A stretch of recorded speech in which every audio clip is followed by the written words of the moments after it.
Welcome, everybody, to the bodupodcast. I am beyond excited to be finally announcing that I am starting this podcast, and I am beyond excited to finally record episode number 1.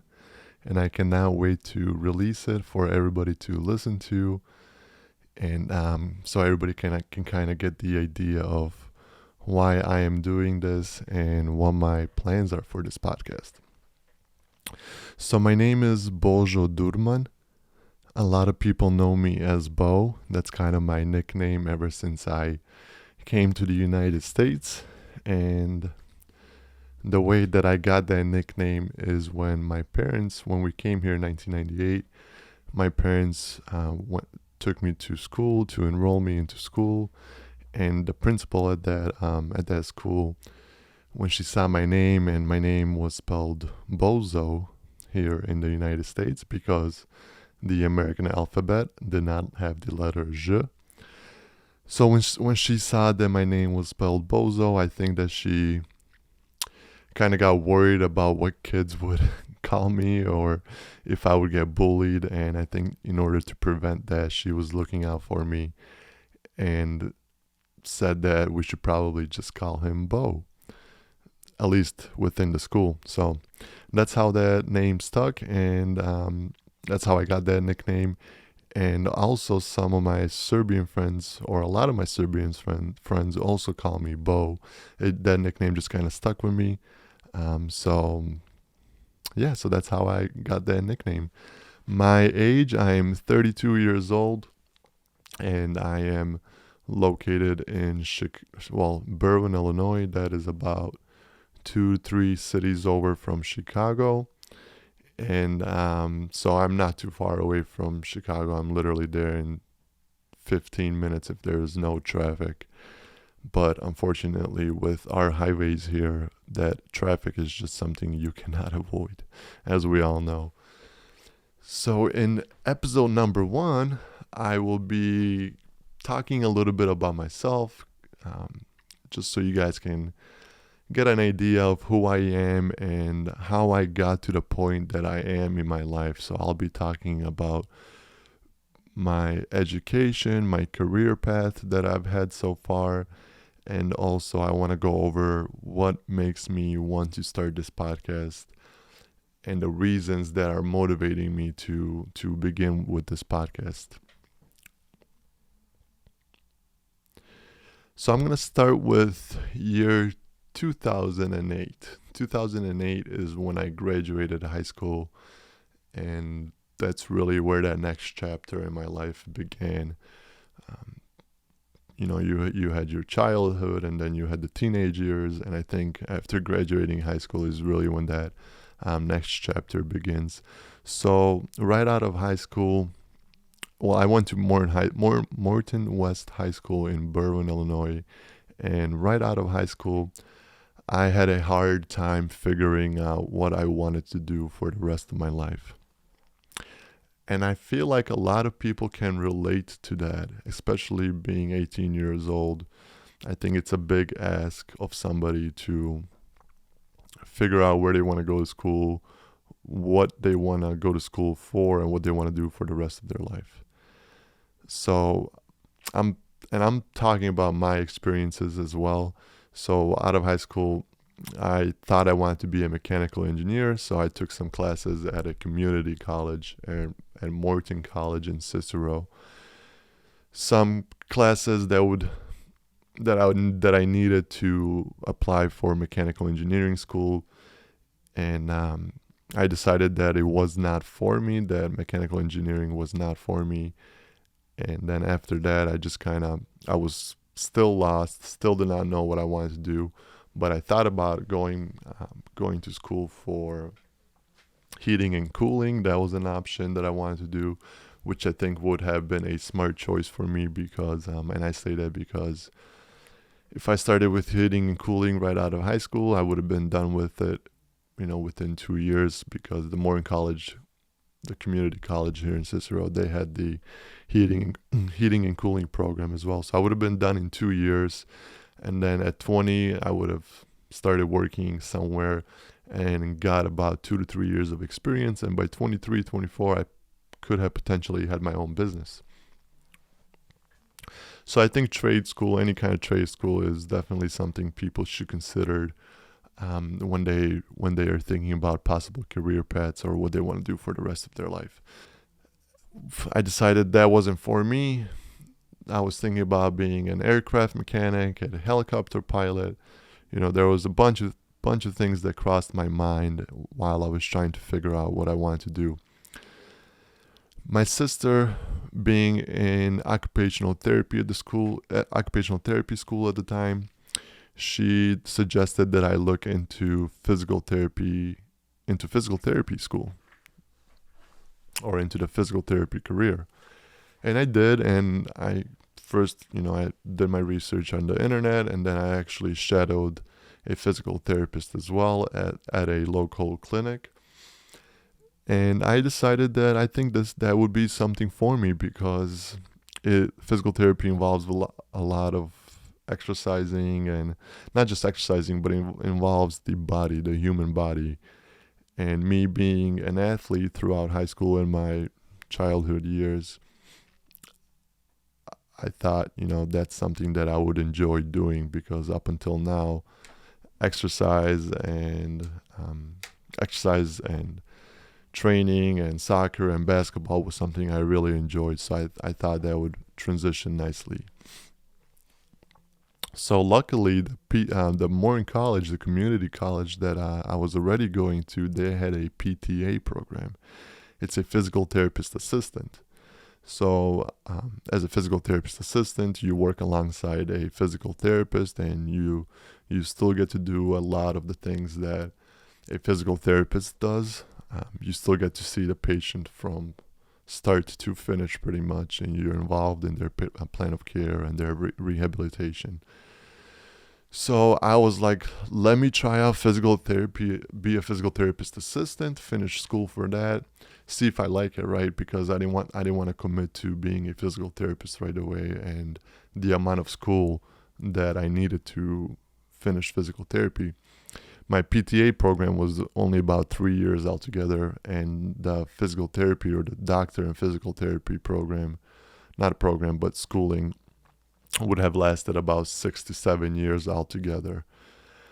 And so I figured, let me get my foot through the door, see if I like it. And if I do like it, I can always go back to school and get my, finish school for a doctor in physical therapy.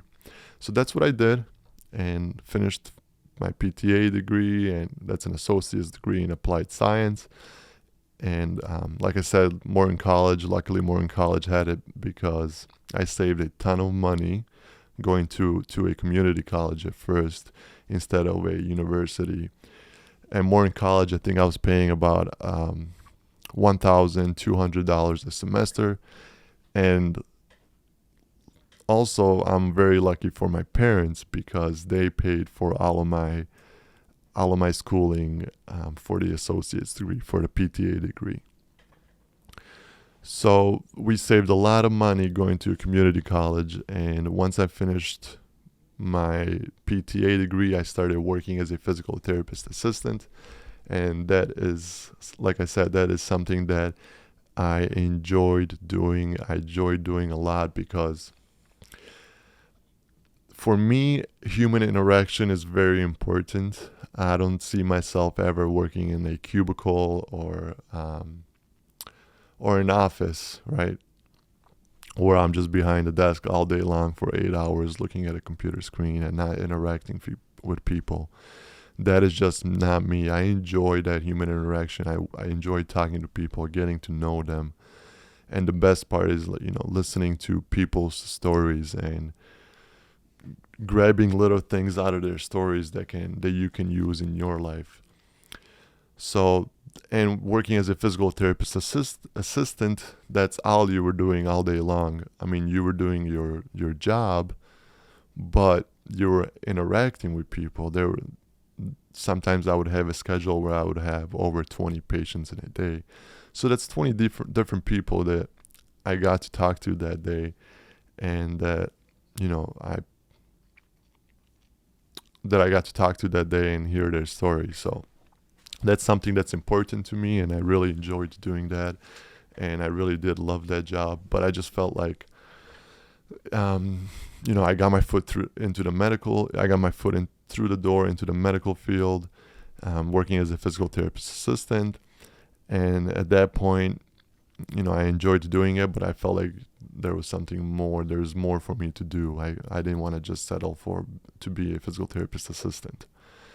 So I thought about going back to school for finance, and did not end up doing that. And then also kind of looked into going back to school to be a doctor in physical therapy, just like what my plan was from the start.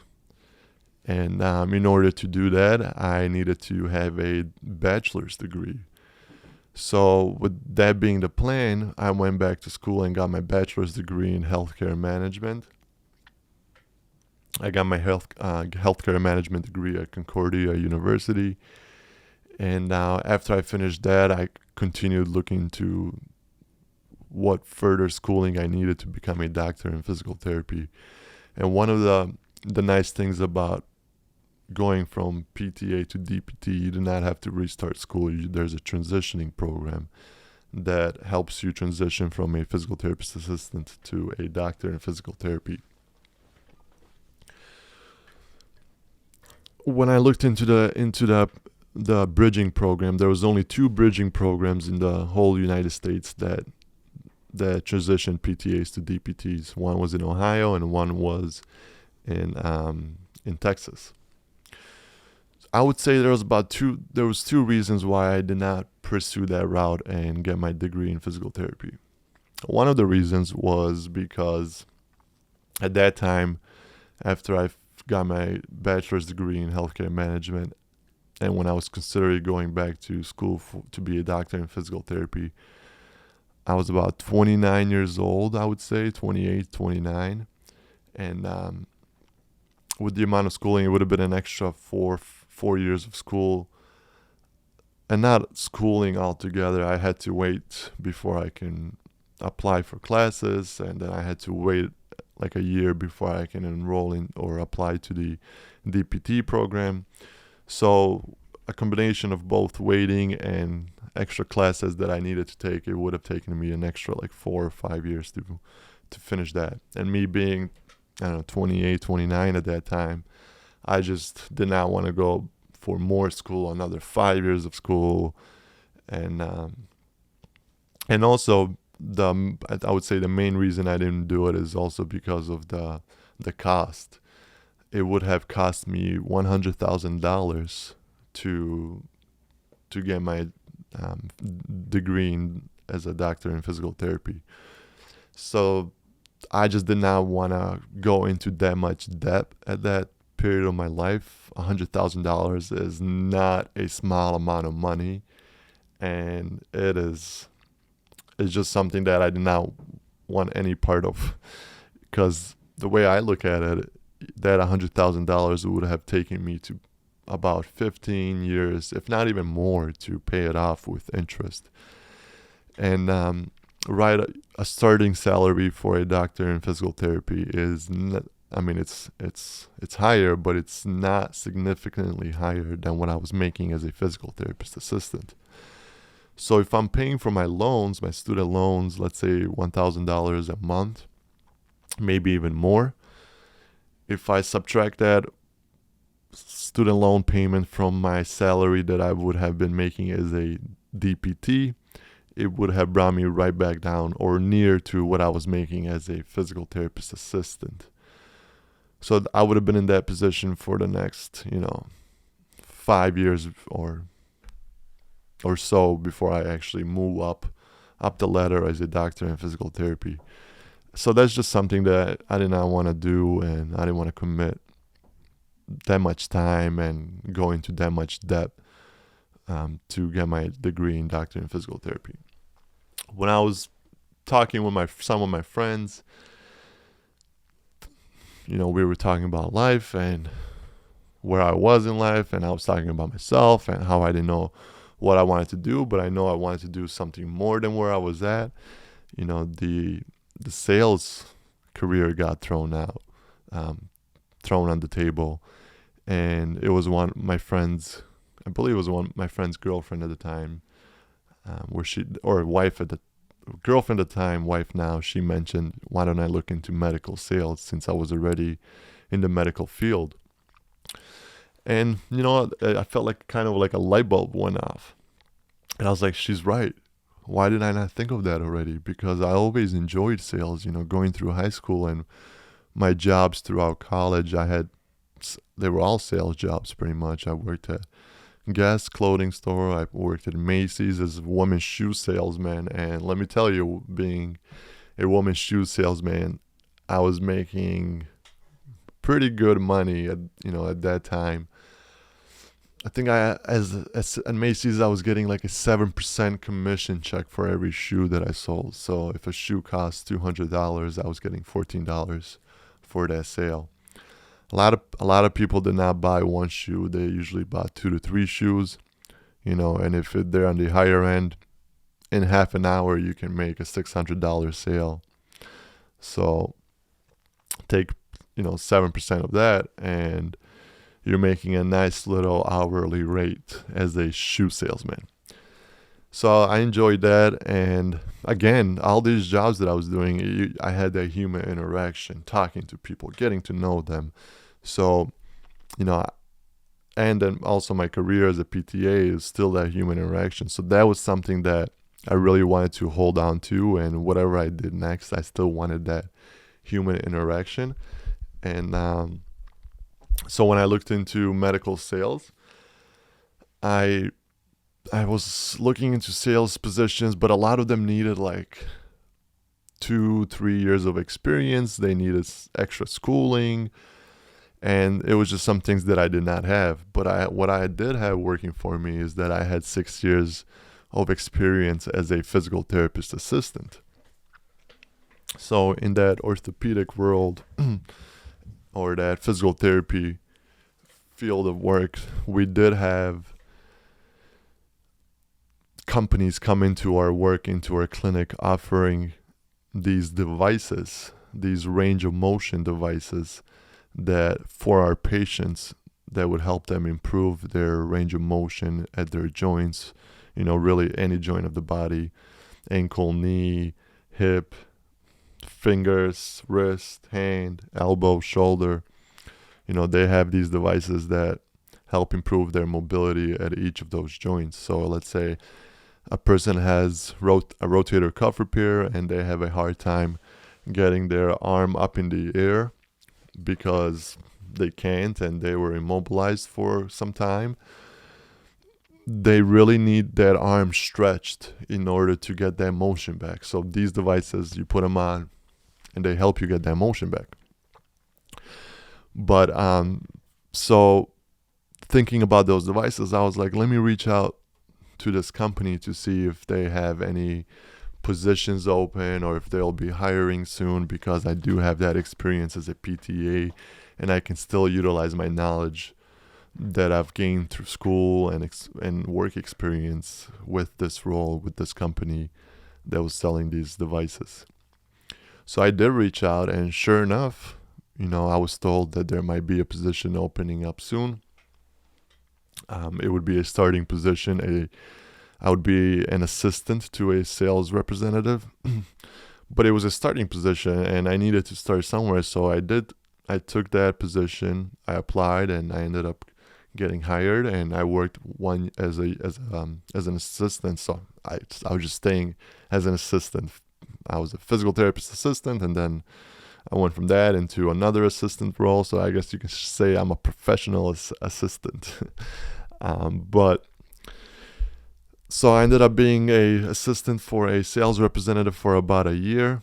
And then there was a position that opened up, and I got moved into a territory sales consultant position. And now I am the representative for this company that provides these range of motion devices for all of Chicago, the downtown area, and also the west and the northwest suburbs.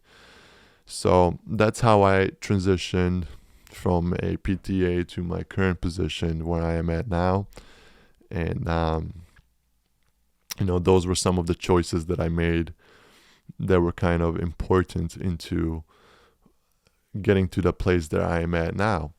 And I loved what I'm doing, compared to what I was doing as a physical therapy assistant. I was working at a clinic over there, seeing the same, driving the same route back and forth from school, and I just kind of got burnt out after 6 years. But with my new position, I really love what I do.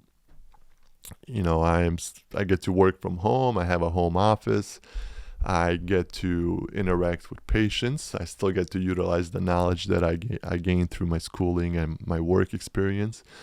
And I also still get to interact with my colleagues, my other physical therapists throughout Chicago, and occupational therapists, doctors, nurses. I get to meet and present in front of doctors, which is fun. And so I'm in my car. I'm doing a lot of traveling within the state. So it's a job that has a lot of moving parts, and that's what makes it fun. Now, one of the things I want to mention, I feel like a lot of people, when they hear a sales representative, they think of, sales representatives get a bad rep where people think of them as they'll say anything to make that sale, and I think that that's so far from the truth, because I look at my current position, and these devices that I sell to patients, or I fit them on there, and a lot of times the insurance covers these devices, but it's something they need. So I'm not saying anything to them to manipulate them into buying this device or using this device. I am identifying their problem. So if they don't have shoulder range of motion, I am just supplying something to them that will help them get that mobility back. I'm really just a middleman. I find a person that needs their devices. They want to get back to their regular life, and the way to help kind of expedite that process is using our devices. So I'm not lying to them. I'm not saying anything that's not true. I see that they need a device, and I tell them how it's going to help them, and now it's up to them if they want it or not. So like I said, I love what I do, and I cannot be any happier than where I'm at right now. Although I am extremely happy with my current job, and I love the job, I still felt like there was something missing in my life. I would get home from work, go to the gym, and then come home and watch 3 hours of TV. And I felt like my life was just passing by, like it was being wasted. I felt like my job is meaningful and it has a purpose, but I felt my life had a bigger purpose than just working my job and going to the gym and watching TV. Watching the TV, I got so tired of it. I was, like I said, come home from the gym, watch some TV, put on a game, and I was just like, I cannot be doing this. I am paying subscriptions to Netflix and Amazon and Comcast. What am I paying this for? I'm paying this to watch these shows, but what I'm really paying for is for their service, and what they're doing is they're taking my time. The most valuable thing I have is what these companies are taking away from me during the week. So I made a rule during the week, I cannot be watching any TV. I'll watch a basketball game here and there because I love basketball and I follow the Bulls and all of our Serbian NBA players. I love basketball, so sometimes I'll have a game out in the background while I'm working in my podcast, or if I'm doing something for work on the computer. But I stay away from all movies and all TV shows and any other kind of entertainment on TV. I stay away from that just so I can be a little bit more productive throughout my week, and so I'm not giving away my time. I'm not paying somebody to take my time away. So realizing that my life was just kind of passing by and that I needed to do more, I was like, okay, so what am I going to do to really fulfill my my purpose on this planet. And it sounds funny, the way I say it, but it's true. There's more to this life than just making money and watching TV. One of the things that brings a lot of joy to my life is helping people and inspiring people to be better. I think to truly be happy in this life, you gotta find ways to give back to people and help people out when they're in need. And I think once you do help somebody out, that feeling that you get is a feeling like no other.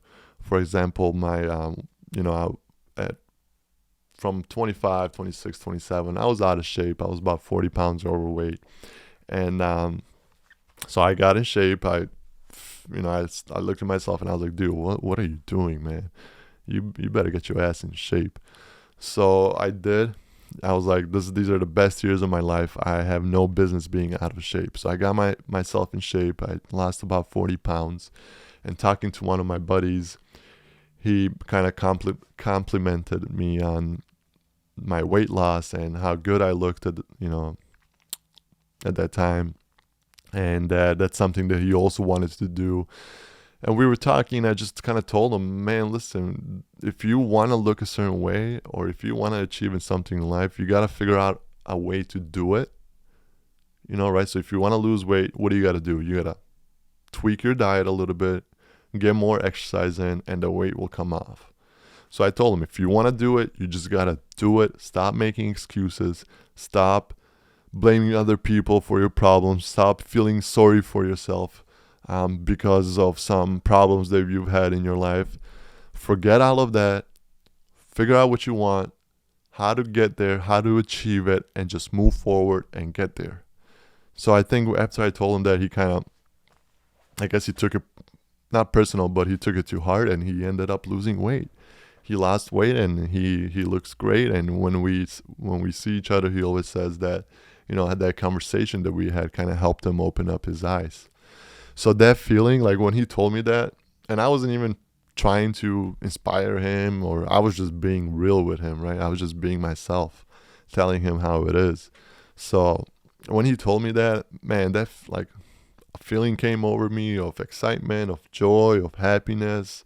It just felt like this is what I want to be feeling all the time.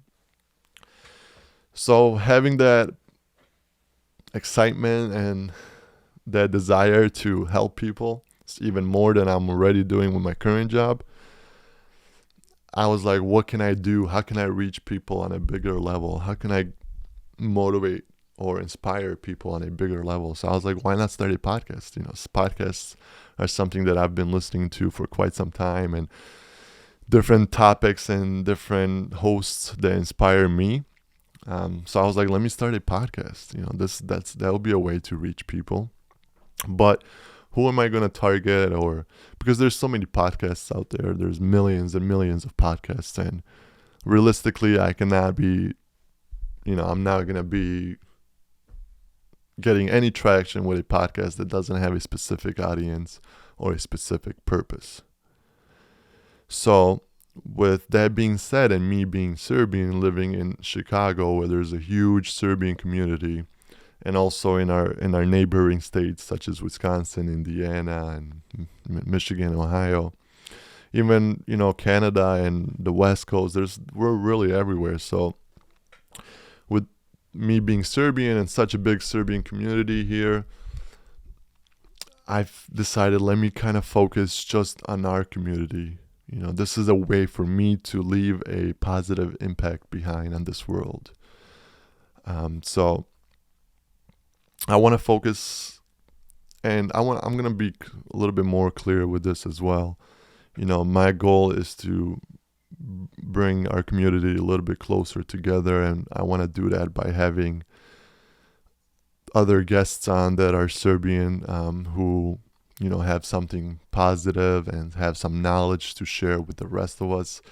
Because if we're bouncing ideas back and forth from each other, and we're sharing our successful people to each other, we're putting them on the spotlight, that's going to inspire our youth and inspire our other people And not just Serbian people. It's going to inspire anybody who listens to the podcast to be better and to really kind of figure out their life, or whatever they need improvement on. And if they hear somebody on this podcast that has something positive to say, it might help them out. They don't have to be Serbian. So while I want to focus on the Serbian community, this will be for everybody. I also want to have non-Serbians on as well.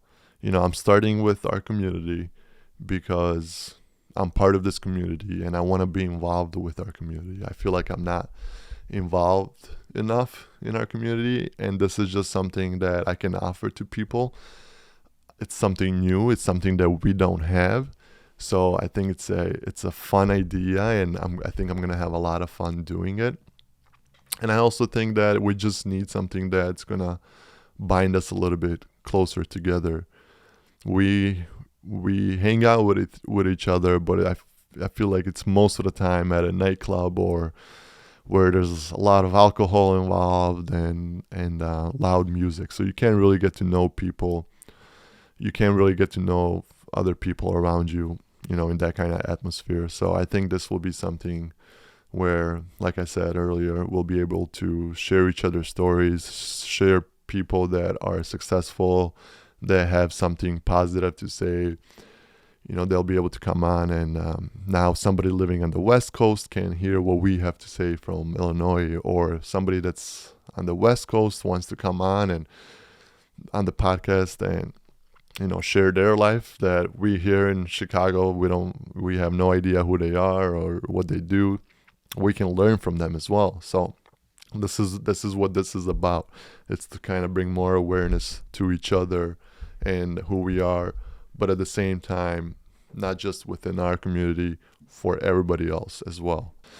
So yeah, you guys, I want to be clear on this, that I'm targeting the Serbian community, and this is for us, but this is also for everybody else. I really want to be clear on that, because it's everybody's going to benefit from it. And as I mentioned earlier, I am definitely open to because I have a bunch of other friends who are also successful, who are American and Hispanic and different backgrounds. So we can all learn from each other. Us Serbians living in the United States and in Chicago, we're a group, but we have other groups around us as well, who we need to get along with, and who we need to interact with, and who we need to learn from and share each other's stories. So yeah, that being said, that is some of the reasons that I want to start this podcast for. And also I just think that starting this podcast, there's so many positives to it, and not just for us as a community, but for me as well. Up until this point, I have already learned so much from this podcast. I've learned, the equipment that I need to run this podcast, the microphones that I got to use, the audio interface, my cameras that I have to use. And these are all things that will transition into my career as a sales representative, right? So I can use these cameras to make marketing videos and promote myself and our products on LinkedIn. So, this is something that can carry over. And also I'm getting a lot more comfortable talking. I have to talk on camera. I'm kind of getting over that fear, talking on the microphone, sharing who I am. I'm getting over that fear, which is just going to help me in my career as well, because as I mentioned, I do have to give presentations in front of doctors and nurses, and I have to interact with other professionals. So I think this is going to be something that's just going to sharpen my communication skills up a little bit, and will carry over into my life in every aspect. And also, whoever I'm talking to, I am directly interacting with them. So whatever they have to say, I'm asking questions, I'm learning from them. So I'm going to learn from all the people that I have on firsthand. which is awesome, and it's super exciting. And I just really can't wait to see what kind of guests I have on, and what kind of stories we'll be able to share, and hopefully do what we want to do with this, inspire people. But while I think it's going to be hard at first it's going to be hard to get people on and come on and then have them open up on camera, I do want to have some more content for you to put out on a steady basis. And since I enjoy basketball and I love basketball and I still play it, and since I enjoy it and I watch it, like I mentioned earlier, I want to cover our NBA players, our guys from Serbia and Crna Gora.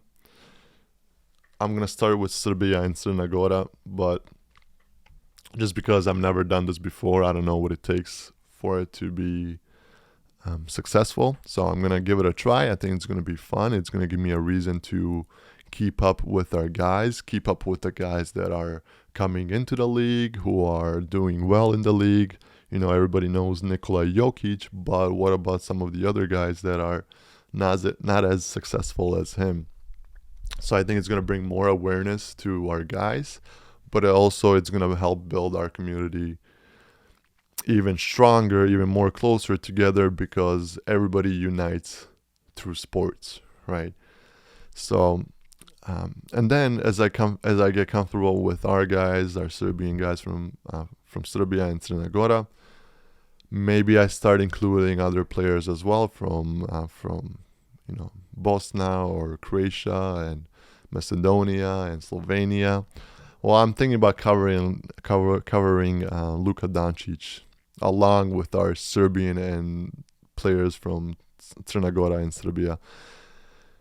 Even though Luka Doncic is considered Slovenian, he is still half Serbian from what I understand.